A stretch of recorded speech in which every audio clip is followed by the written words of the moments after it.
Alright, I got some granny squares to make. I got some bags to make. There's not a lot of good lighting in here, so just gotta work with what I got. Garage is kind of dark. But I have enough squares to make five square bags. So we have 5, 10, there's another 5.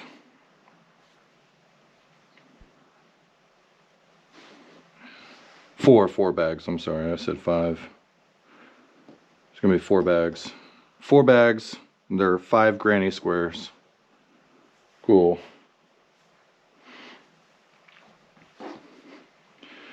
Now, just try to, I gotta figure out what color pattern I want. I don't want them all the same color. At first I thought I was gonna make 13 square granny square bags, but I changed my mind because these are for Halloween, and if kids are gonna use them for candy bags, they don't need to be that big. I'm gonna try something different. Instead of tying in all my tails right now, I'm gonna wait until the very, very end and tie in the tails when I'm all done putting the bag together. Alright, so let's get rid of some of these and put them over there. I don't need all green on that. Don't need all purple on that. Let's have a good mix variety of colors here. There's a couple purple, couple green, 2 purples, orange. I think that's a good mix. Alright, spent some time last night putting black borders on them. It just makes the 5 granny square bags a little bit bigger. So put the black border on them just to beef them up a little bit. If I was making the 8 square granny square bag, I wouldn't put the border on them because there's more granny squares, so it just naturally is a little bit bigger. But this way it works great. Putting an extra border, half double crochet on them. So that's next step. Let's clean up our area. Let's get this stuff out of the way for a second.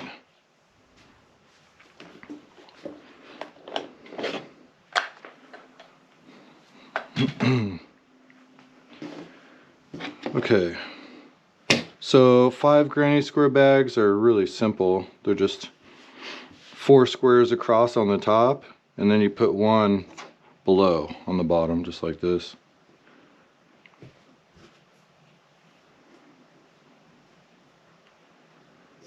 And yeah, sometimes you got to try new things to figure things out, like what I'm doing right now. Normally I'd tie in all my tails right before I do the bag building, but I'm going to do one process at a time, and in the end I'm going to have tails anyway when I put the squares together, so it only makes sense to wait to tie the tails in at the very, very end. Yeah, that's my thought. It might not work out perfect, but let's see how it works. Okay, man, I really wish I had more light out here.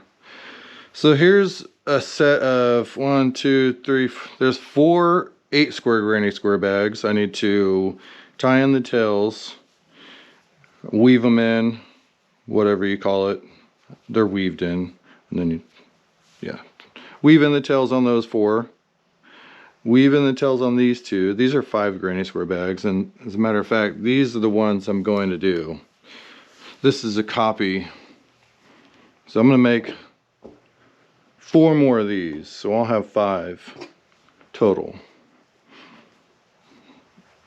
Since it's Halloween, Halloween's coming up, and we're going to use a black yarn to tie them in with. Is that what I used on these? No, actually I used orange.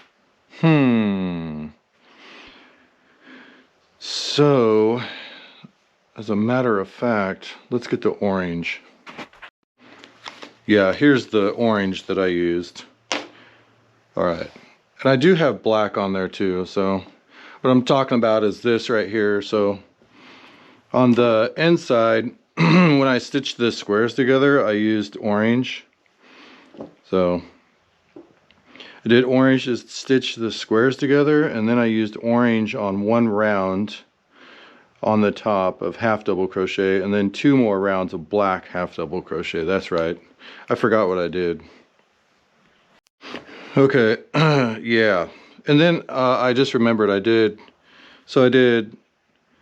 3 rounds of half double crochet, 1 round orange, 2 rounds with black, and then I did a final round with single crochet. Man, my throat's acting up on me. 3 rounds half double crochet, 1 round single. Got it. Okay, what do I need to do next? I need to ball this yarn up because this skein right there is getting kind of wonky, so I'm gonna ball it up, cake it up. It's not really balled up. Balled up would be winding it up in a ball. I'm caking it up with the winding machine. So we got to get situated first before we can start anything. Got to get all in order. So I'm not stressed out. I'm excited to have this event coming up this weekend. I got an antique event in the capital, Jefferson City. I got that event coming up this weekend. It's Friday and Saturday, and then a week after, the weekend after that, will be Heritage Days. So I'm anticipating that I'm gonna be depleted. I'll probably have to hold back a few things so that I have inventory for Heritage Days, because let's just say well, it'd be best case scenario. Financially, if I sell stuff, that's great. But worst case scenario, as far as stock goes, if I get wiped out a week before my next big event, then that's gonna put a lot of that'll put a little bit of stress on me, because I don't want to show up to another event with like hardly anything. So I need to play it out right and maybe not bring 100% of everything that I have to this first event. So that's what I'm thinking.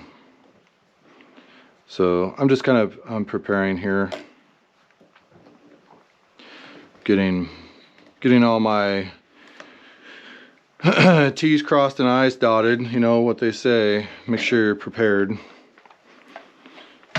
Piss poor planning leads to piss poor performance. So we need to plan right. All right, so, and what I'm doing with the tails is, this is my way of trying to experiment with doing something different so that I can be more efficient.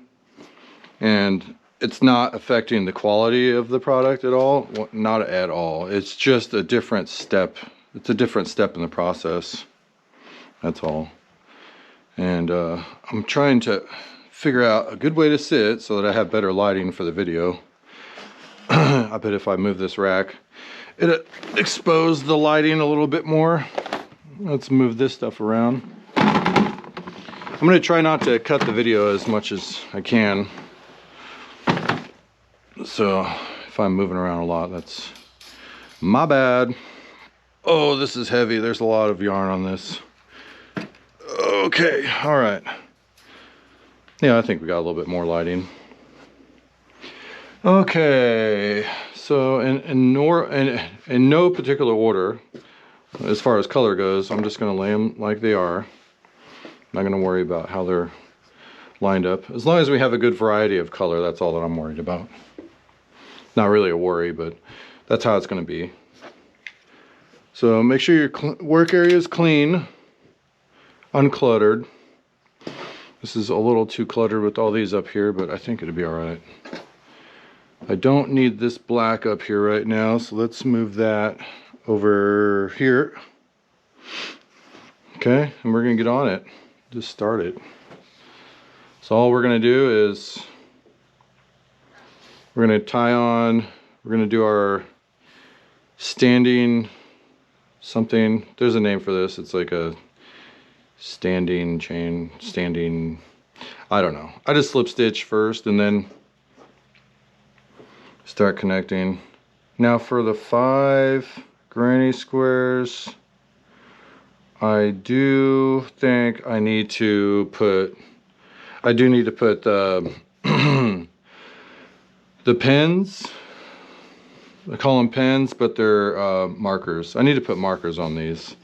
It's a little different with 5 granny squares. It's better to have 5 granny squares put together first with the markers because it's such a small bag. Let me go get my markers. Found them. They were out here the whole time.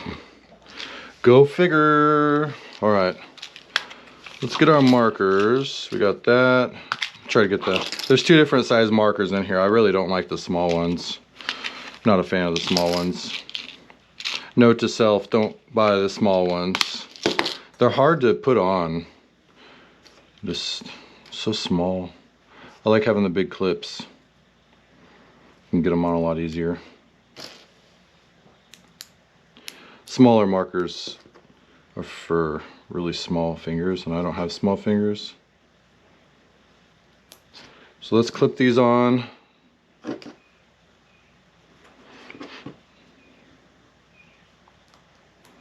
Just like that. Then we're going to connect them.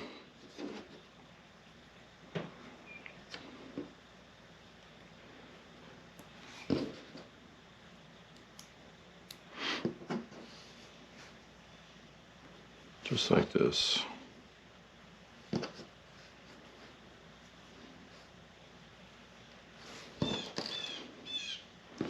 There we go.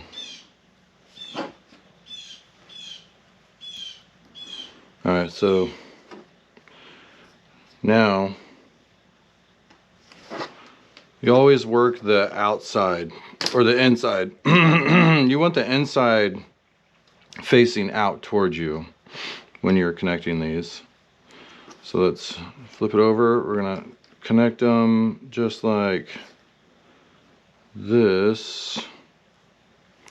So we get these corners connected. It can be a little confusing if you're not fully aware of the layout or the design of the bag. I had to look up the bag when I first started doing these, and after a few times you can remember how it's set up. Sometimes on my 13 square bag I have to check it and see what it looks like again. Same with the 8 too. The 8 square granny square bag kind of confuses me too.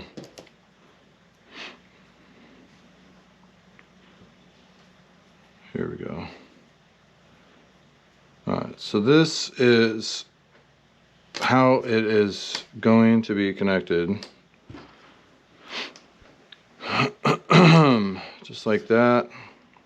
Now it would be nice to have the tails tied in so that they're out of the way, but as I connect these squares, I'm gonna have more tails anyway, so it's not a huge deal. Boy, it is dark in here. Okay, I could let's open up the garage a little bit more. Let's get some more light in here. Whoops. Yeah, there we go. It's foggy outside. There we go. Working with black yarn is kind of tough. It's kind of tough. You can't really see the detail of it very well. So I almost started there, and I don't want to start there. I want to start at the top. I'm going to work our way down from the top, just like that. See there? I'm going to do this row. Now I'm going to go inside and get some coffee. And then we'll be back on it after we get coffee. But I'm going to finish this row. Do this here. Coffee's still brewing. It's a slow coffee maker. It's not like one of those high-speed buns I used to have one of those Bunn coffee makers. Spits out coffee like freaking water spout. Alright, all my corners I put three single crochets in, and then on down the seam I just single crochet on the outside, I think it is, and the outside to outside loop, just like that. Maybe one day I'll get some better lighting for wherever my work area is. Right now my work area is wherever I want it to be, because I don't have a studio. It's just one of the I don't know, it's not really a downside. It's just we don't have a studio, we don't have a large house to work in, so you got to work with what you got. I could always just get a better lamp. I have a headlamp I usually wear, but since I'm filming with the GoPro, I got this on my head, and I can put the headlamp on my neck. Sure, I might do that. I might put the headlamp on and just let it drape around my neck, but right now it's not too bad. I don't want to go outside because it's so damp out there, and it might start getting damp in here in a minute. I'm just going to keep on working it. There's no stress at all. I am on a time crunch a little bit, because this is, so time wise, like if you ask me how long it takes me to make a bag, I would say it probably takes a couple days to make one bag. And I have 4 right here plus 4 more. So if I just moseyed around and took my time, this would take me a couple weeks to do. And I'm going to try to do this in a day, because I need to make more bags too. I want to make some Chiefs themed bags. Sometimes it's good to make unrealistic goals. That way you can challenge yourself. If you just keep on doing the mediocre, you just keep on going with the mediocre, what you can do all the time, then you're never going to get it any better. So you should always challenge yourself. That's what I'm doing right now. It's always about challenging yourself and getting better. So I'm a one-man show. I don't have a company or anything like that with people working for me, so I gotta do this all myself. And the name of the game in business is always getting better, and this is just a way of getting better. Just challenge yourself. If you've never done anything before like this, not crochet, I'm not talking about crochet, but if you've never challenged yourself to something, then you should try it, because it opens up new challenges, and you'll just get better. It's the way to get better. Just challenge yourself. Now if you're watching this video and you're trying to follow along and learn something, it might not be a great idea, but I'll pass along some information. My garage light just turned off. By default it turns off unless you manually turn it on. By default it turns off when you open and close the garage, but just got to manually turn that light back on. But like I was saying, if you're following me to learn this, it's probably not a great idea, but I'll pass on some information. Like when you start building your bags, you want to make sure that your dirty side is facing towards you. And what I mean by dirty side is you want all your tail ends facing you. You want the tail ends on the inside. So we're working the bag on the inside out. So got to make sure we do that. And you can join these squares together just by jabbing in and going blindly if you wanted to, but it kind of makes your project dirty looking, I think. And the way you do it this way, if you crochet on the outside to outside stitch, it makes the pattern a lot better on the final product. So That's why I go on one stitch, one loop, one outside and one outside on each square. It turns out so much better. But there's no right or wrong way of doing it. It's all personal preference, honestly. This is just the way I like to do it. So I'm just gonna make our way through, get through all of this right here. I'm trying to angle this so I can see because the lighting in here is horrible. You've heard me say that a million times already.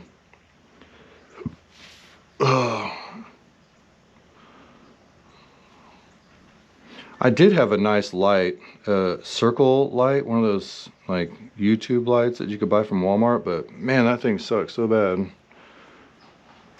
The thing started malfunctioning, so I just returned it back to Walmart.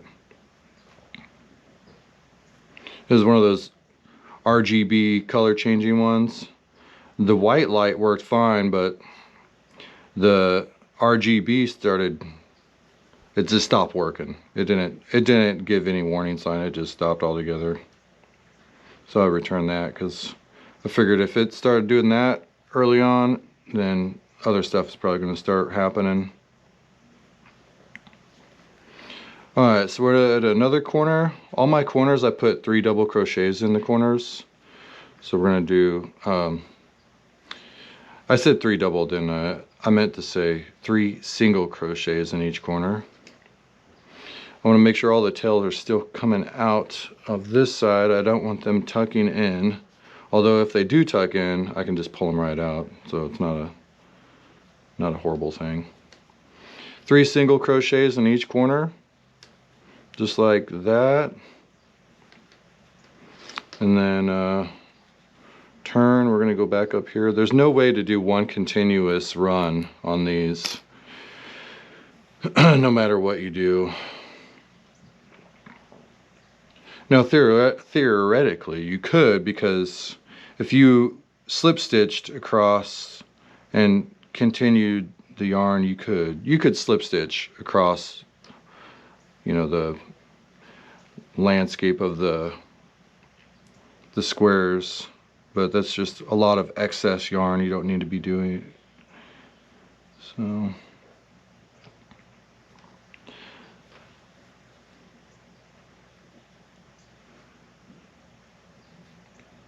there we go.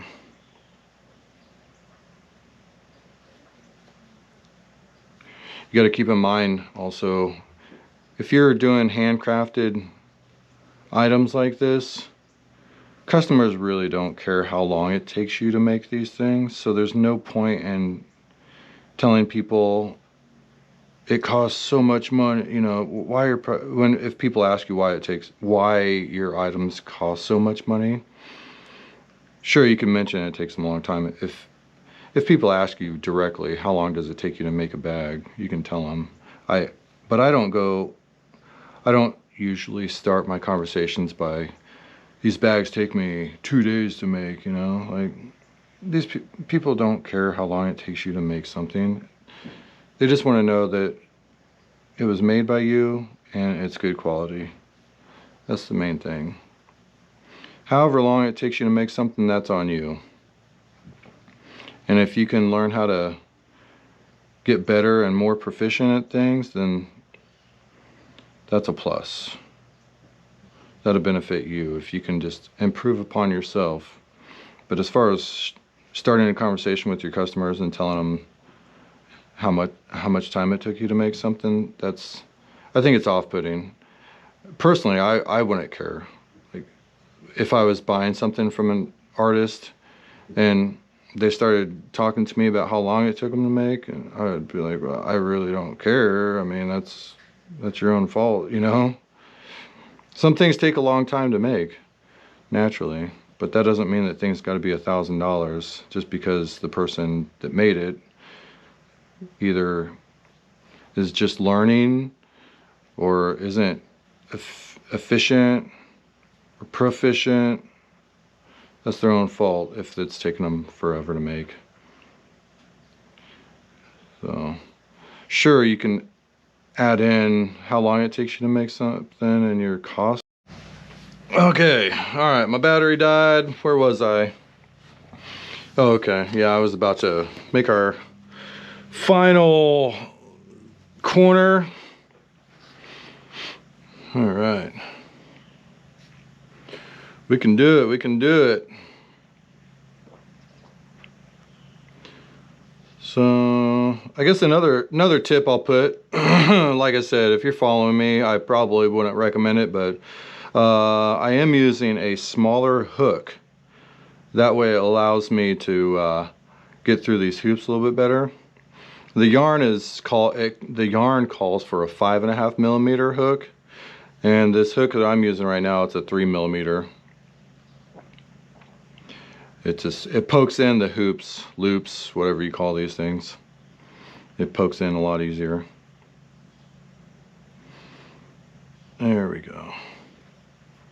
Alright, so this corner right here, all corners are going to get 3 single crochets. There's 2 and there's 3, and then we're going to chain 1. And you know what? I need my scissors. Let's go get the scissors. Alright, now we're good. Oh my gosh.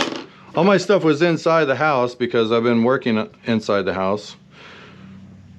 Alright, I'm going to leave, you know, traditionally people say leave 6 inches, but I'm a stickler on making sure my ends are tied in very well. So I'll let you know, when you chain 1 at the end, that creates a knot. But you can't depend on 6 inches of yarn to stay for a long time. I don't want these bags to be, you know, one-time use throwaways or anything like that. Every now and then you hear people talk about their horror stories with buying crochet or knitted projects from people and it falls apart shortly after. Well, my belief is whoever made the product didn't tie them in very well. And I mean, over time, when things are thrown around and used and abused, these little single knots, they're gonna loosen up. So if you give yourself a little bit extra tail, more than 6 inches, and really weave them in better, then that creates more of a security so that it doesn't fall apart. I'm not selling these for $5 a pop, you know. These are not some China made, mass produced item. Okay, so now we're going to go down this way and just keep on trucking. It's the name of the game, tying these squares in. By the way, I don't usually talk this much. I'm only doing it because I'm filming a video. And yeah, I don't sit here and talk every time I crochet. I'm just talking because I have a video going. There we go. There's a lot of darkness here, a lot of darkness. So I don't want to randomly just go into a spot not knowing where I'm going in at. So I'm going to make sure some of these areas where I have knots at on the seams, it helps with the smaller hook needle. The head of the hooks are smaller with the 3 mil, so it allows me to poke in the tight areas a lot better. Definitely casting a shadow on myself sitting this way, having to tilt my head. You can probably see that. And as a matter of fact, let's go ahead and turn. I can't see nothing right there, it's too shadowy. Gonna have to find something out. Oh, I need to get a light, bros. We're gonna need to fix this situation. Poor lighting situation. Well, this helps a little bit better. The light was coming in from my right side and my hand was casting a shadow. So,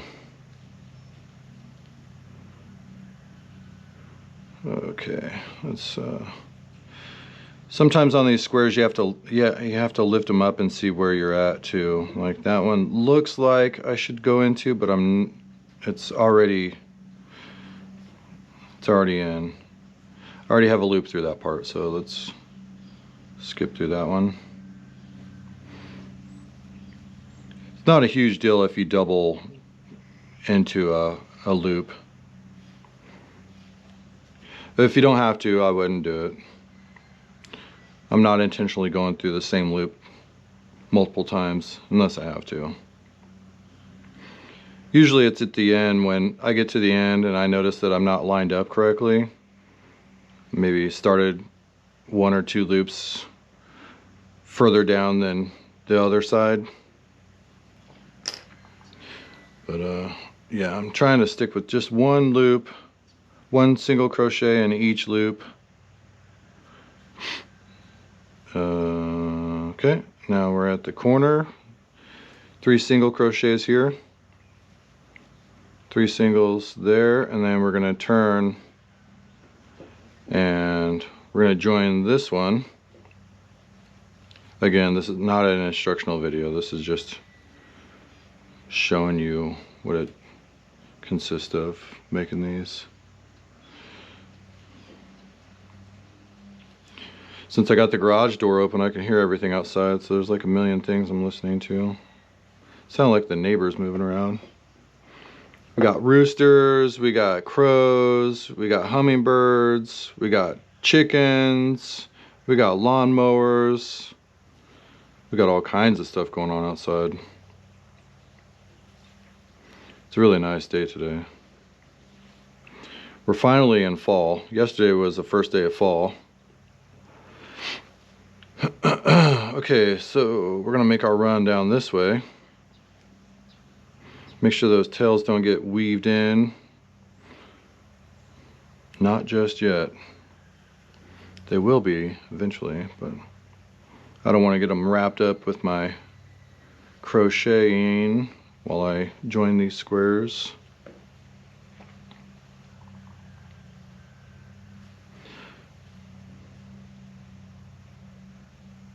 I'm sure there's people out there that could crochet the tails in while they're working their project. I know that you can. I just don't do it. If I don't feel like there's a sense of quality to it, I won't do it. If I'm not confident with the quality, I'm not going to skip over something and try to cut corners. You know, I'll cut corners at a corporate business that I'm working for, sure, I don't care. Not my company. This is my company, I'm not cutting corners.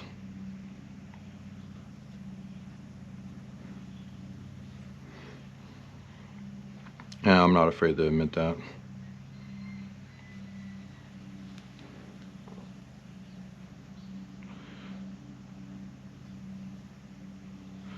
All right.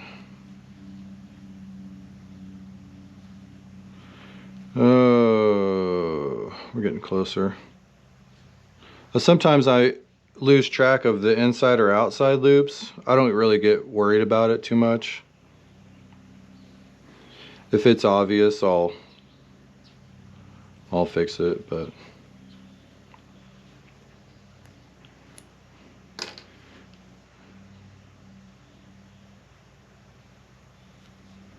it's kind of like the same thing when if you're an artist and you draw a picture or something and you make like a little tiny error, you'll be aware of where that error is, but for the untrained eye, people won't even notice. They won't even notice.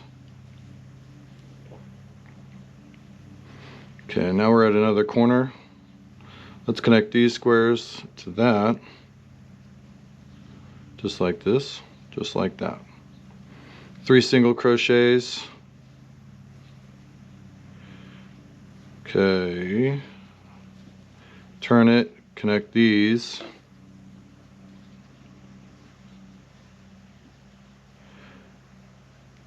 I really like doing the 3 single crochets also because, like for this example, I'm using orange, and you can see the color a lot better. See, like that right there.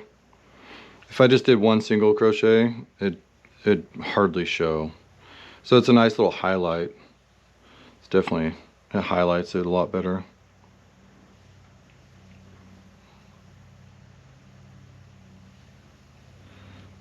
So we're just going to make our run all the way down. If you sandwich the squares together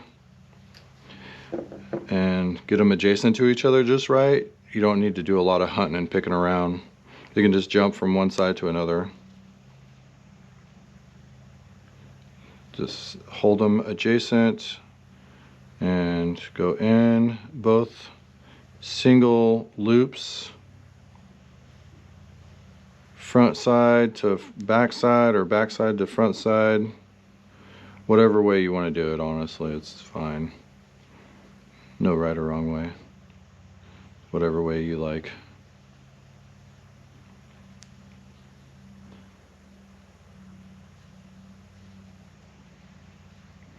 Make sure I'm not, let's see. So here's the part where I have a tail. I'm going to strategically make sure I'm going through the loop and not a wrong part. It's kind of, you got to maneuver your way around a little bit. Maneuver your way.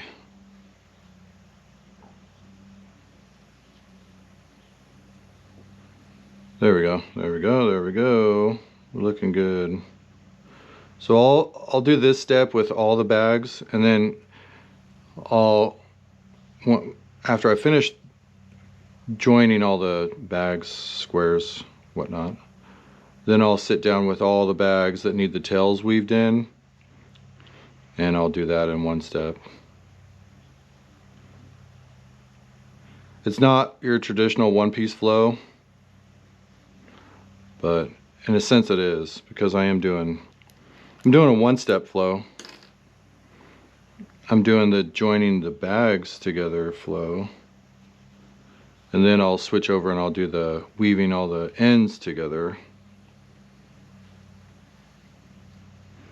Here's another corner. We're going to do 3 single crochets, then we're going to tie this off. So 3 single crochets, chain 1. That chaining 1 locks it in and creates a knot.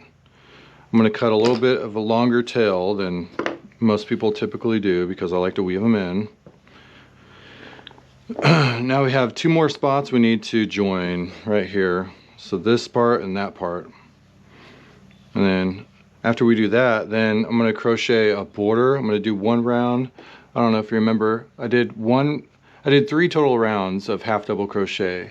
So I don't know if you can see it in the video, hopefully you can, but I'm pointing at the other bag where I have 1 half double crochet row of orange, and then 2 rows of half double crochet black, and then 1 row of single crochet black. So I need to do that after I finish these squares being joined together. So we're going to knock that out. I am going to do that. So here I need to make sure I have all my corners joined. I do. Those are joined. This one's not. So when I get to that part, I need to make sure that I join that corner.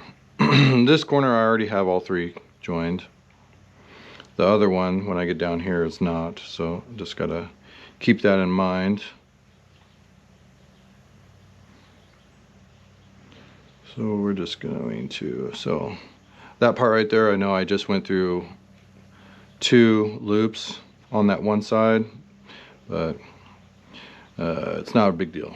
Not a big deal. There we go. Alright, so we're rocking. A little bit hard to see. The lighting in here is a little tough. I might adjust myself. I might move my table over by the door. Yeah, I'm gonna do that. I can't really see this black, so I'm gonna move this table. All right, that's better. Oh, that's a lot better. Oh my gosh, it's like a whole new world, dude. Here we go. That's how it should be. I'll get a better light one day. I need a work light. I should get one of those work lights that hang from the ceiling. Like a legit work light.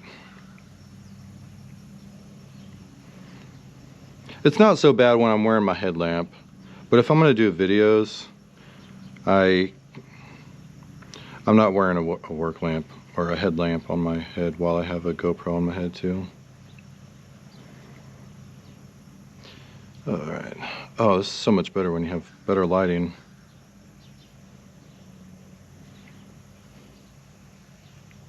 It's like working blind. Can't work blind. Well, you can. You know what I mean. So, this is one of those, when you talk to a crocheter or a fiber artist, they'll tell you that black is not a fun, easy, simple thing to do because it's hard to differentiate. It's hard to, that's a big word. It's hard to tell the difference on some of the holes when you're working with black because it kind of blends in. There's not a lot of contrast. Not a lot of contrast. It's just all looks the same.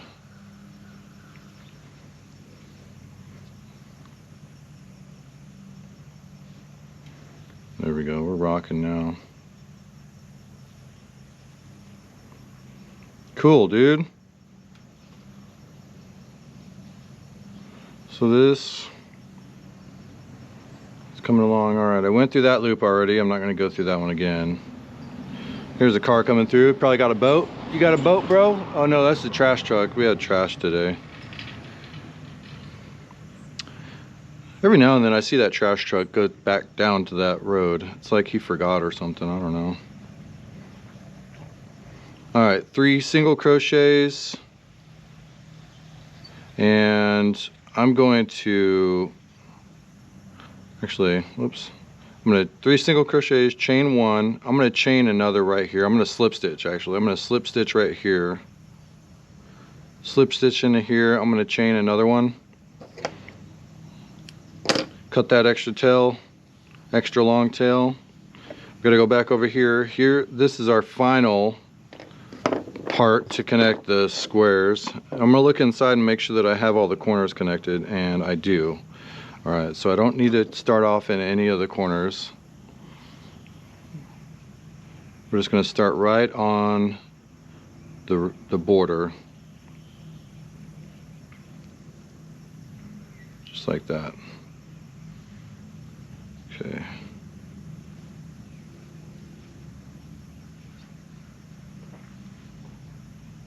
Just like that.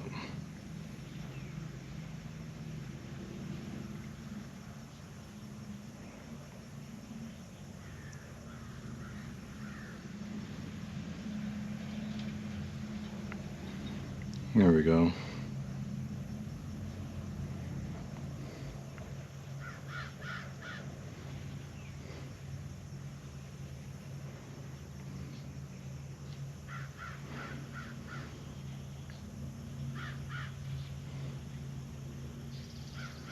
Nature is so active this morning. Every morning it's active. Living by the lake, there's so many animals.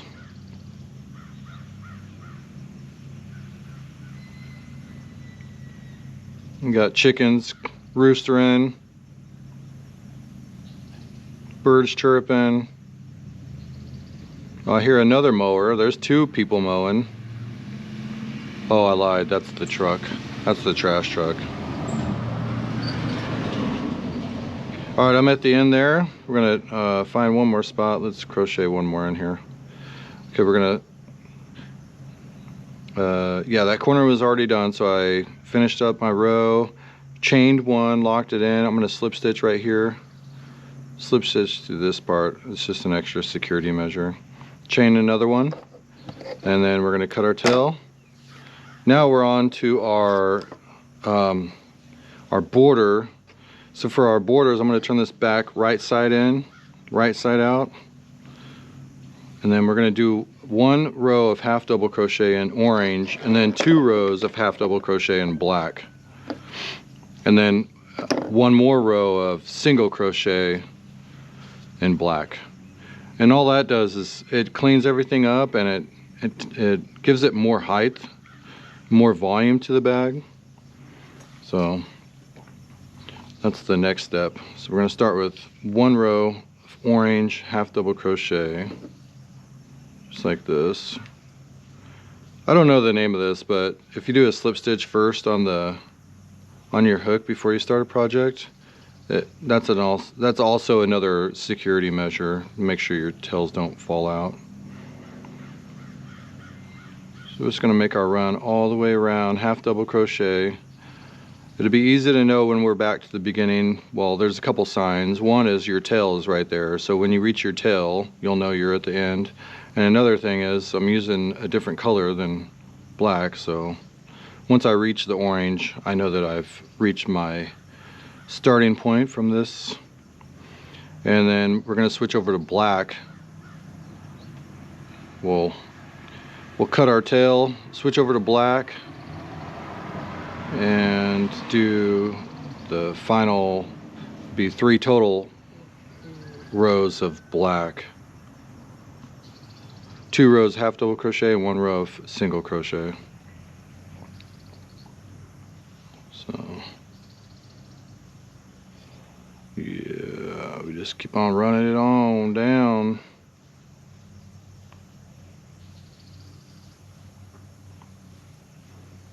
I switched over to my 5.5mm hook too, because this is part of the body of the bag, and I want to maintain that same gauge on the body of the bag, because if I use the 3mm on this, on the border on the top, it would make the stitches a lot smaller, and it would pull the opening close a little bit more. It would close the top up a little bit. I don't want to close the top up any.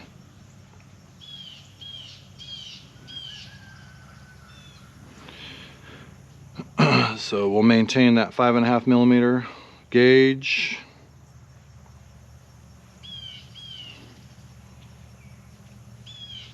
Right on down.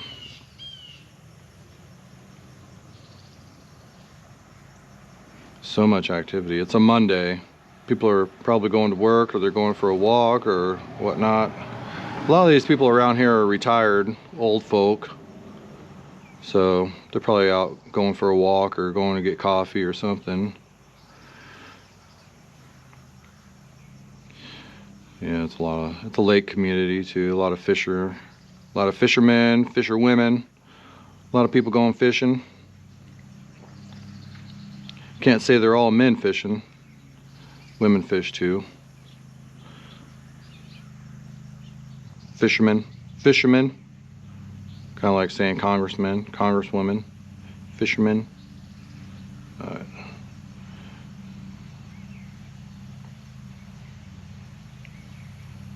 not too much of a stickler on the parts where the squares join. There is a bit of a gap right there naturally, but as long as I can find my loops to go through, I'm just making sure I'm going through the loops. I don't want to make I don't want to go through the gaps. I want to go through the loops. So avoid going through the big gaps, but just want to make sure that you're going through the loops. Sometimes on the parts where the squares are joined at the corners, like right here, it looks big. You don't want to go through the big loop. You want to go through these smaller loops right here.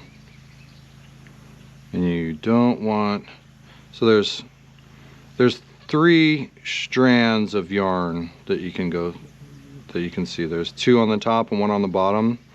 So I'm just splitting the 2 on the top and the 1 on the bottom. That's where I'm going through. I'm making sure that there's that single strand of yarn underneath my hook. Just like that. And now we're at the end of our round. So I'm gonna, before I slip stitch, I'm gonna change color. And I can go ahead and cut my yarn, cut that kind of short, and grab our black. So let's get our black. Now this is a different cotton. I'm gonna get the same black cotton that I was using. Let's go grab that. Okay, we got our black. I'm gonna wind this up just like I did with the orange to make it a little bit easier to work with. Let's wind this up. You can see me wind it up. Cake it up. There's a difference between caking a ball of yarn, or caking a skein of yarn, and balling a skein of yarn. Balling a skein of yarn is literally just making a ball. And this is caking. You can call it caking or winding. This is not balling. This is winding or caking. Cake, like a cake, birthday cake.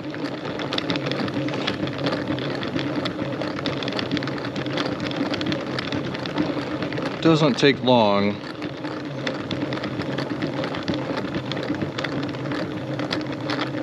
So I figured since Halloween's coming up, these should sell. Making these 5 square granny square bags, they're perfect for trick-or-treating.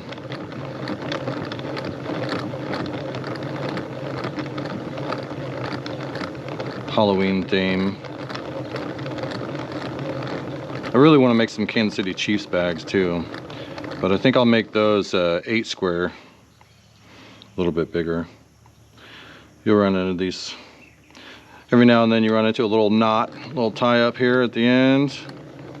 Sometimes it happens in the middle too. Make sure you're not knotted up.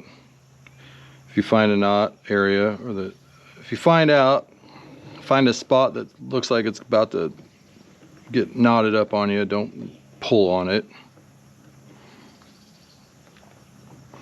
Okay, there we are. We got our cake of black, and I'm using I Love This yarn. It's from Hobby Lobby, and it's the best yarn ever. The Walmart yarn sucks, I'll just be honest with you. It's horrible. Not a fan of it. This is the Walmart yarn. You can tell it's not good because the way that the fibers are wound, it's horrible. Just not that it falls apart or anything, it just feels, you can feel the quality difference. The quality, the feel of it's not great. So this is how I join my yarn. I give it a double knot there, what I just did, double knotted. Tie that together, but make sure your hook is in here. I just pulled that out. Let's back this up. This is something you don't want to do here. Don't pull your hook out and then pull your string, because that'll happen. Let's go ahead and get back. I just pulled 1 stitch out. There we go. Now leave your hook in, because your yarn will come out. I just made a knot. Let's cut that off. Alright, so let's get back to what we were doing. Double knot here, tie it on to the orange string, pull that down to the end, take your other string, double knot it, and then you're going to physically move that down to the point where the other knot is, and carefully pull on it. Make sure your 2 knots are together, and at that point, if you pull the strings together, they bunch up. I do 1 more single knot right here just for extra security measures, and then here you are. You can cut it off. Make sure you don't cut your working tail off. And just like that, you got your new color on. So now you can slip stitch onto the top of the first stitch. Slip stitch right there, and that's where you join them. Get all your excess out of the way. Chain one, and then we're going to do 2 rows of half double crochet. 2 rows of half double crochet.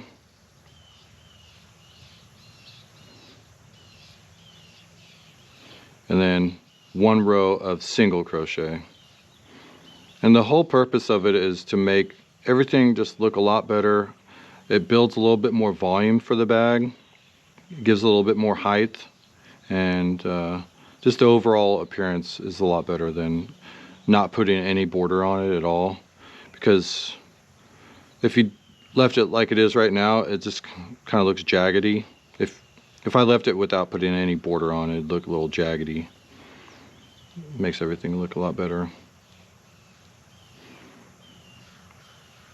Half double crochet is pretty nice because it's a one movement kind of deal, kind of like doing single crochets.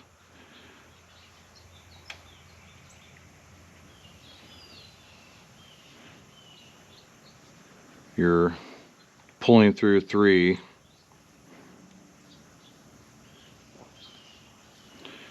So we're going to make our way around here, just like this.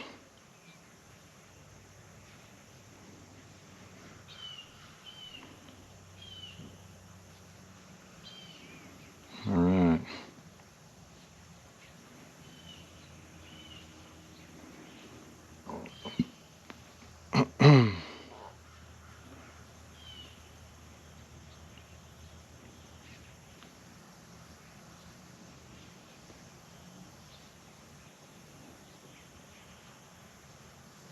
It's not too humid out here yet. I thought it would be a little bit more stickier because there was a lot of moisture in the air this morning. There's a lot of fog, but so far my fingers are not sticking to the yarn.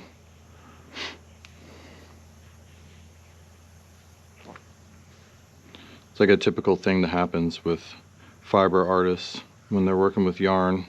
If it gets moist, wet, you get sweaty, fingers start to feel like they're sticking to the yarn, and it's hard to keep your tension right because you want your yarn to flow through your fingers without too much tension. But yeah, it feels pretty good right now. We've got a nice little frog croaking. Listen to that guy. He's loud. I think it sounds like he's up in the gutter.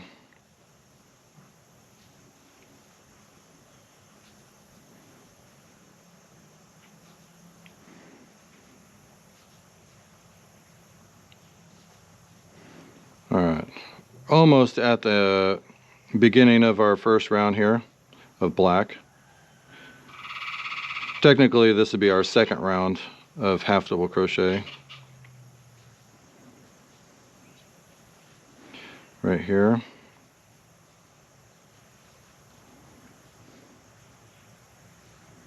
Just like this. And then when we get back to our first stitch, right here, we're going to slip stitch into the top of the first stitch. And then chain 1, and we're going to do 1 more round of half double crochet, followed by 1 round of single crochet.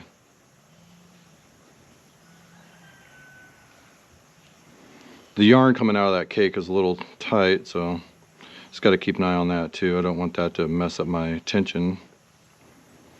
Make sure everything's nice and loose. This is our second round of half double crochet on black. And it'll be our third and final round of half double crochet. So after this one, we're going to do a round of single crochet.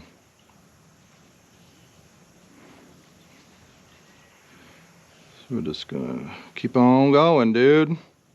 Just keep on going. Get a little hung up there.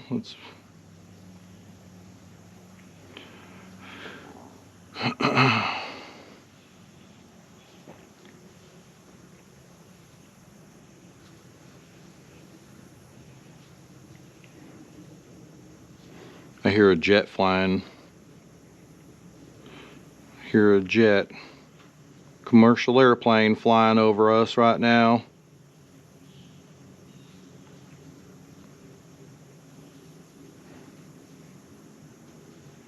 The frog stopped croaking. Wonder where he went.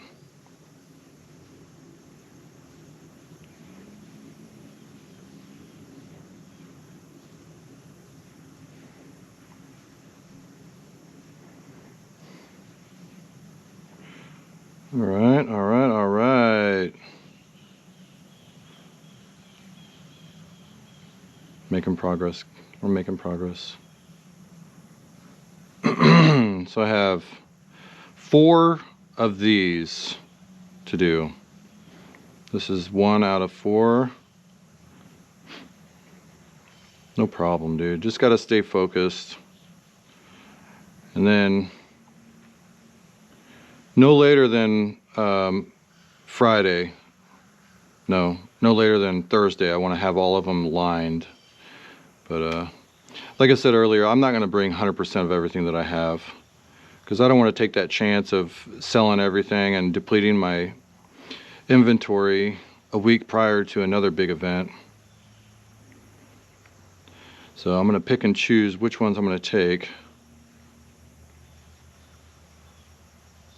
They say to take only your best works of art, and I love everything that I make, but I'm not blind. I know that there's some stuff in here that's not as good as the others. Granny square bags are the best, I think. I have some other bags that are labeled as market bags. They're the big mesh bags. You can also use them as beach towel bags, beach bags, whatever you want to call them. Those are good ones too. I should actually make some more of those. But if I make those, I want to use cotton, since acrylic stretches a lot more. So I'll probably have to get some more cotton if I want to make more of those. But yeah, granny square bags, and I'll pick and choose some of the other bags. Some of my other bags that are not granny square bags, they're just made by making like a long rectangle, like a rectangle, folding it in half and then stitching the sides together. I have some of those that I like. Alright, we're at the end of that round. We're going to slip stitch here, slip stitch, chain 1, and then we're going to go ahead and we're going to single crochet our last round. So single crochet, make sure we're not yarning over. Single crochet, don't yarn over.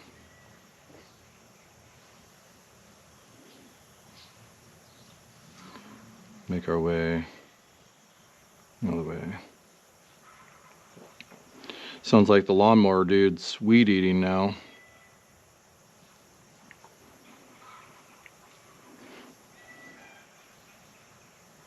And I just went underneath those, so I'm going to go back into you don't want to go through the big loop, so there's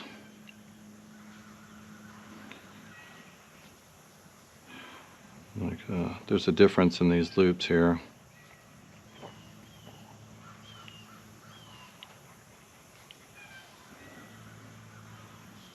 Now that I mentioned those market bags slash beach bags, I'm kind of looking forward to making those again. It's a really simple process. It's just a lot of chaining. You just chain 5.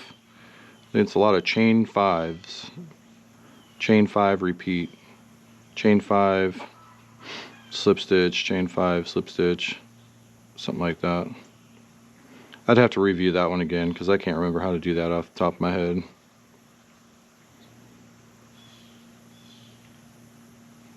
They are spacious though. They are pretty big. They stretch out quite a bit.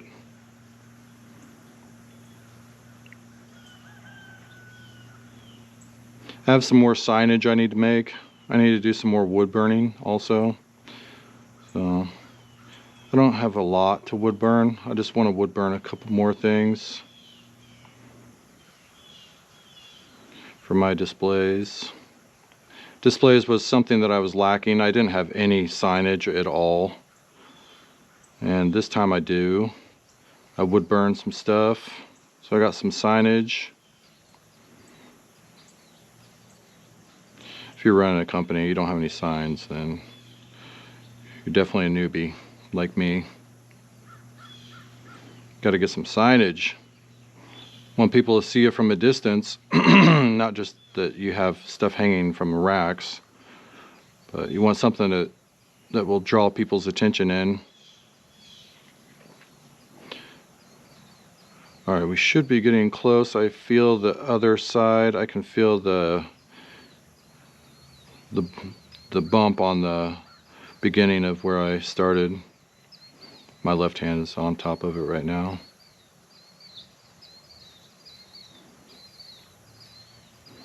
And this will be our final round for single crochet. Oh, I forgot to mention, I also need to make handles too. I'm making 20-inch handles, 2 handles each per bag. So find your first stitch from your last row you just did, slip stitch through the top of the stitch there. Make sure you're not pulling anything else that you don't need to.